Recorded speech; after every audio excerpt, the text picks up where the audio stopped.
Alright, so when traveling to Vietnam, it can be really confusing to figure out what type of visa to get, what kind you need. So today we're going to talk all about that. I'm actually here in Vietnam, in Hanoi right now. And so here's what you need to know about getting a visa.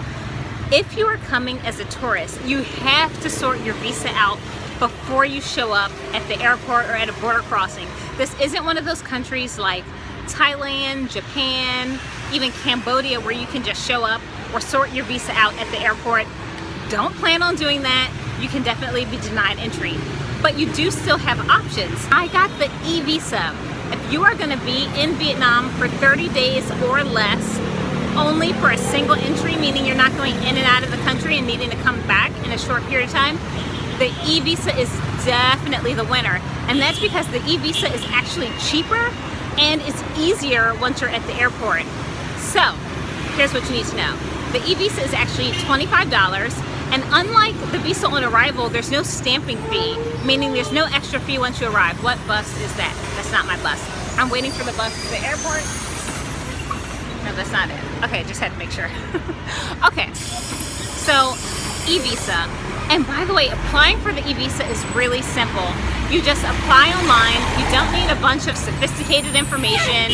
You just need to know your name, your passport info, have the passport photo ready to upload, and you need a scan of your passport page. So very basic information. You also don't need a lot of information if you're going to do visa on arrival. So visa on arrival is good for people who are staying in Vietnam for more than 30 days or need to be able to come and go from the country. So if you need multiple entries or if you need more than 30 days, visa on arrival is the option for you. But if you do the visa on arrival option, you need to know that it's going to be a bit of a more lengthy process once you're at the airport. If you get an e-visa, you have your visa already, so you can go straight to the line where the agent is there stamping people right into the country. But if you're doing visa on arrival, you need to go to a different area where people are actually issuing visas. So you give them your pre-approval paperwork, give them your passport, they check everything over, you wait for a little while, then you also need to pay, and then you wait, and then eventually they give you your passport back. How long that takes really depends upon how many people are at the airport at that time. I think it could be anywhere from a half hour to over an hour, just depending upon the lines. For me, since I already had my e-visa approved when I got to the airport, I only stood in line for maybe 15 minutes. That was it, just 15 minutes waiting for the agent. They stamped me right into Vietnam, and that was it, super smooth and easy. $25, no extra fees. Another thing to note, if you're going to do the visa on arrival option, you need to look around because there are actually multiple agencies that offer visa on arrival services. Still not my bus. Okay. So there are definitely multiple agencies that offer the visa on arrival services, and they have it for different prices. So just because you see it on one website for $40, you can find it on a different website for $30. You know, it's definitely not any sort of fixed price. The price that is fixed is the stamping fee, which is the fee that you pay once you get to the airport. And you will need to pay that fee either in US dollars or in dong, which is the local currency. But you need to be aware that you will not have a chance. In most airports, you will not be able to get to an ATM before it's time to pay for that fee. Most of the ATMs are actually located outside, like after you've gone through baggage claim and that stuff, then you can find an ATM. So you want to have either the local currency with you or you want to have US dollars on you. So definitely prepare for that in advance so you're not stuck, unable to pay for your fee.